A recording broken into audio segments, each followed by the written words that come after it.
Ici, nous éditons un journal numérique sur le département de l'Essonne. À la base, c'est un projet purement associatif. Et petit à petit, on en est venu à l'idée de se dire qu'on pouvait travailler peut-être avec des volontaires en service civique. Je suis directeur de la mission locale d'Ivry-Vitry. Tout l'enjeu du service civique, c'était justement de mettre en œuvre un tutorage de très grande proximité, avec des rendez-vous qui avaient lieu toutes les semaines.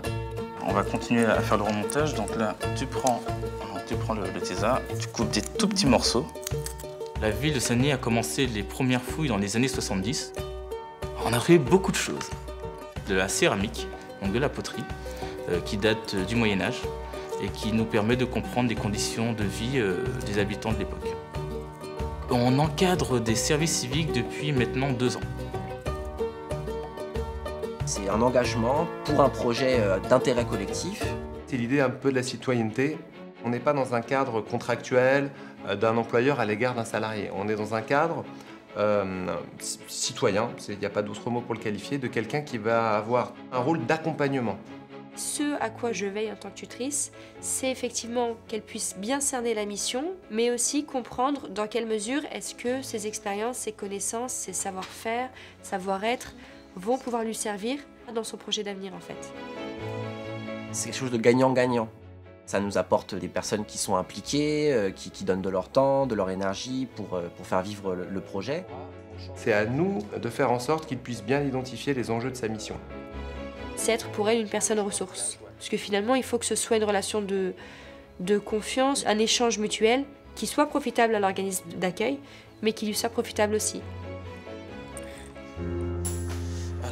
Je voulais vraiment avoir les connaissances requises pour pouvoir mener à bien ce projet. Et donc c'est dans ce cadre-là que j'ai suivi la formation des tuteurs. Ce sont les collègues du lapidaire. J'ai pu rencontrer des personnes de divers horizons. On a pu échanger sur le rôle de tutorat. C'est une formation qui a été très enrichissante. Ah, ça, c'est des morceaux de la rose. Chaque volontaire apporte du sang neuf, d'une nouvelle idée, des choses à creuser. Personnellement, ça m'apporte beaucoup. Tout le plaisir est là. Voilà. C'est justement de pouvoir s'adapter aux différents volontaires qu'on a en face de nous. Après, ça m'oblige à travailler sur la pédagogie, à progresser moi-même pour que leur volontariat se passe le mieux possible. Ça nous remet un coup de boost aussi sur le projet, puisqu'on se dit, bah voilà, il y a quelqu'un qui croit en ce qu'on fait. Bon bah nous, on doit aussi y croire, quoi. Sinon on va pas le faire venir pour rien. Donc, Ce rôle de tuteur, pour moi, je le vois vraiment comme un rôle d'un grand frère. On est vraiment dans la transmission, dans ce partage et dans cette collaboration avec le volontaire. Effectivement, il faut prendre ce temps, il faut se rendre disponible, il faut être très attentif. En tout cas, c'est une super expérience.